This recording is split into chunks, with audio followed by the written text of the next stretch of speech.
And we're continuing our tour of the new parts of Rebecca House, fantastic building with CEO Anne Mills, of course.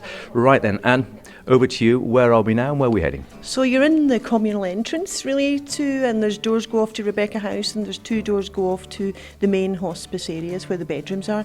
And really I'd like to take you along and show you how we've enhanced one of our bedrooms now. Marvellous. Okay, you lead the way and we'll follow. And here we go.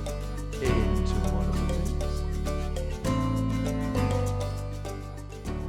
So this is our newly refurbished room. It just minus the curtains, and you know what curtains do in a room, they just make it something special and finish it off. But here we are.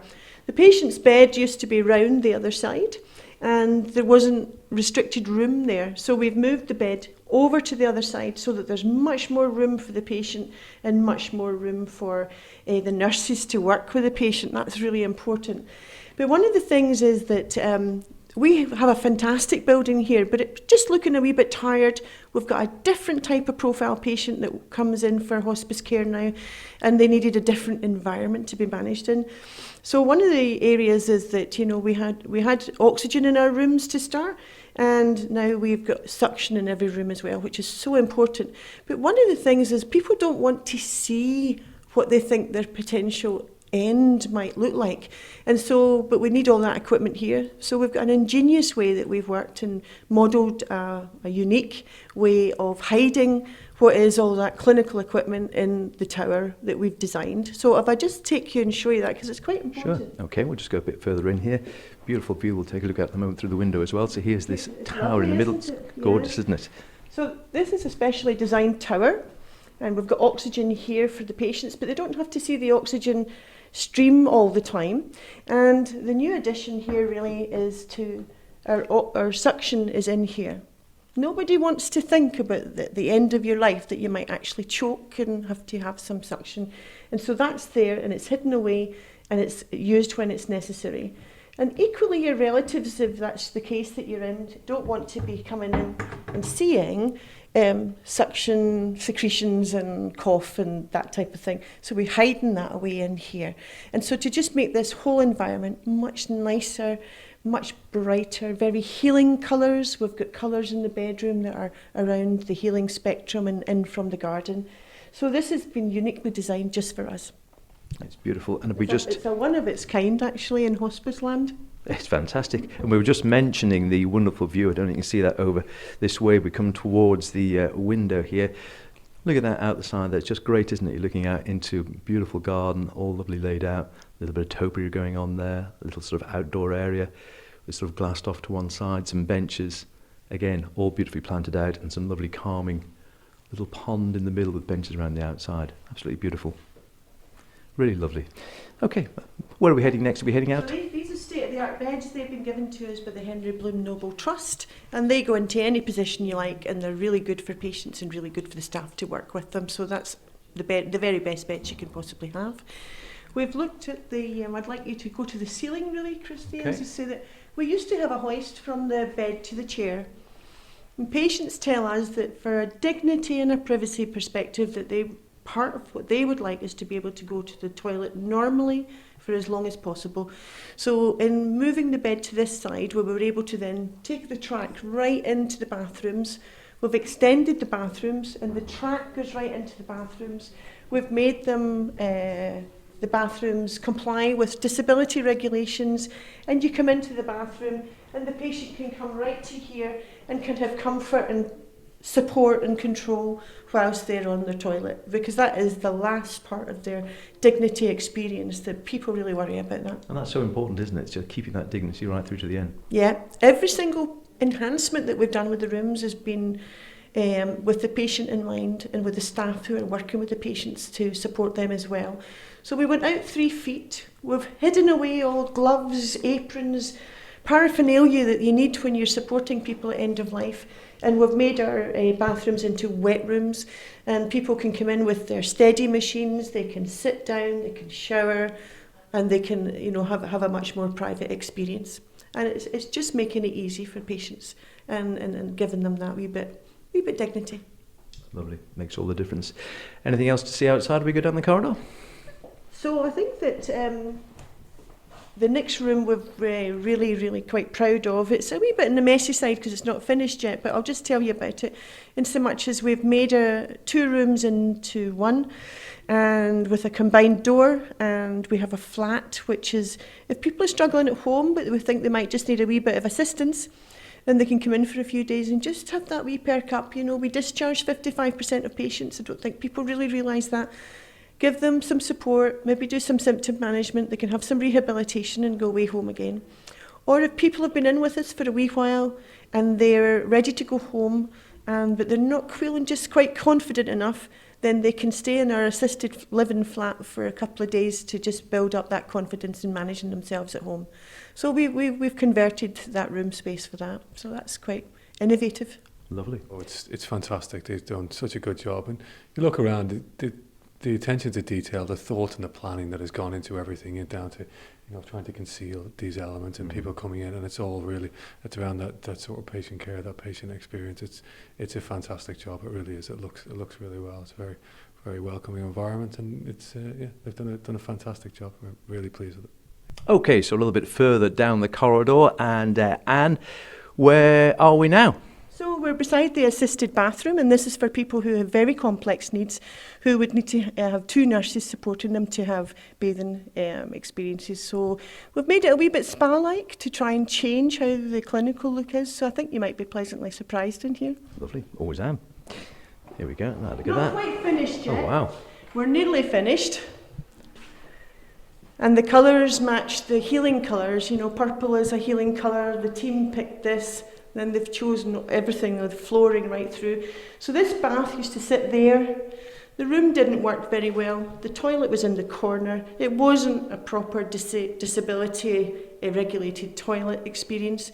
And what we've done is we've put an H-frame hoist in here that we can hoist anyone to any position in this room. So, if somebody's having a bath and they feel they need to go to the loo, we can support them with that right away. Or that they're having a shower and they want to sit down, they can bring in a chair, they can bring in their steadies, they can, and the nurses will be helping them as well. So it's really lovely. People love having a bath. They really miss having a bath when they're at home and they're not able to do that. Or if they're really patients who get very, very complex needs, maybe someone with motor neuron disease who's not able to support themselves and make normal movements at all, then they can have the assisted bathing in here, and it's a nice, pleasant experience. There's nothing better than having a bath and feeling all that warm, fuzzy feeling and getting popped back into your bed again, is there? So that's what we try and support people with, is to have that normal experience and have access to the things they would normally. Yeah. So it's as close to home as possible, right? And this is one of the Rebecca House bedrooms, not quite finished yet, but nearly there. But some of the things I'd like to point out is that what we've done for the children in these bedrooms is we've given them access to the garden. So there's 2 rooms that can go out with wheelchairs, or able-bodied children can go out, and in this room in particular the bed can go out onto what will be a lovely terrace, and we're creating a new memorial garden out there as well. But what you'll see if you look to the ceiling again, and it's to support our young people to have some independence, and so the nurses to be able to support people into bathing facilities again, is tracking that goes right round the whole room and then crosses the corridor into this wonderful new bathroom that we have. So this used to be 2 rooms, shower room there, bathroom here, and the bath came that way and it just did not work. And now you can come in here in a wheelchair, you can move around, you can take the H-frame to any point of this bathroom and you can actually manoeuvre around. So our young people who want to be as independent as possible can come in here in their big motorised wheelchairs, and if they're able can support themselves onto the loo, or they can be helped onto the loo without any sort of feeling of embarrassment, in spaces that are specially built for them. And is this like a sort of wet room again, is it? Yeah, it's a wet room experience. And then this bath here behind us is all singing, all dancing, colours change, music comes out of it. Children bring in their own music to plug in. It's just a magical bath. The children love it, and I think they've really missed it. So we're really, really, really keen to open, and we will be open for Christmas. And here we are outside the safe room that we were talking about on that late lunch. We'll just go and have another look with Anne now. So lead the way, Anne. Okay, so I'll take you in here. And as you can see, all the walls have got padded cushioning all around them, and the floor is totally partially cushioned. The space in the middle is where the bed would go, and when children who don't appreciate danger for themselves, or indeed they're in danger of hurting themselves, it's nice for them to have a safe space where they're not corralled by people all the time. They've not got people looming over them all the time, stopping them falling, hurting themselves, etc.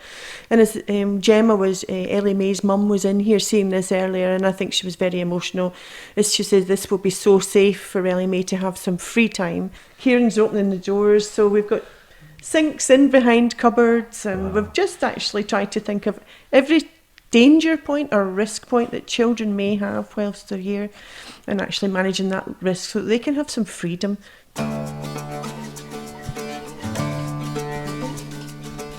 So this is a wonderful reception area. The doors used to just be in front of me here, and people would walk into the reception, and it wasn't private because you could see right down our corridors. You could hear what was going on, and you could see conversations that families were having. And families, if they were distressed, felt as if, you know, they were being looked at, you know, and didn't have that private experience. So what we've done is we've extended the reception area right out. We've put in rotating doors, and we did start the project with just looking at new doors, and then it seemed to grow from there, but that's been fantastic. But the patients coming in, we're getting wet. It's the windiest corner of the Isle of Man, we believe. The doors were always blowing open, and people were always cold in this corridor. So with the generosity of the funding that we've had, we've been able to really improve the infrastructure and improve the experience of coming into hospice for people. And so there's an ambulance area there with a canopy over. There's going to be a privacy screen outside that shelters people from, you know, people can see them coming in, etc. And so therefore the reception desk will be there. I believe it's on its way from Poland. And people will just have a much more dignified experience and a private experience coming into hospice. And anybody coming in to deliver anything doesn't have to come into the bowel of the unit, because they don't really need to do that, you know. So it just means that people can come in, make deliveries and go, and they're not in the space that's occupied by patients and families all the time. So that's really nice. This wee corner here is Ben's corner, and Ben died in Clare House in Liverpool when he was 2, and you heard Vicky talking about him earlier, but his mum Gemma fundraised for Rebecca House, and it's really in Ben's memory that Rebecca House actually exists. Of course, Rebecca is named after Henry Bloom Noble's wife, and who gave a large donation to Rebecca House at the time. But this is in tribute to Ben. This is Ben's corner, and Gemma fundraised for all the toys and the equipment that goes into Ben's corner, and she's been a staunch fundraiser for hospice for many years now. We're very digitally connected. We've got a hearing loop. We're really thinking about the space, how it works for us, and actually the technology works for patients and staff and families as well. So I believe that innovation has been part of this success, and that patients being involved and listening to patients, listening to the children, listening to the staff and the volunteers is what it has made it what it is today. But I think we are one of the best and nicest and state-of-the-art hospices in the UK.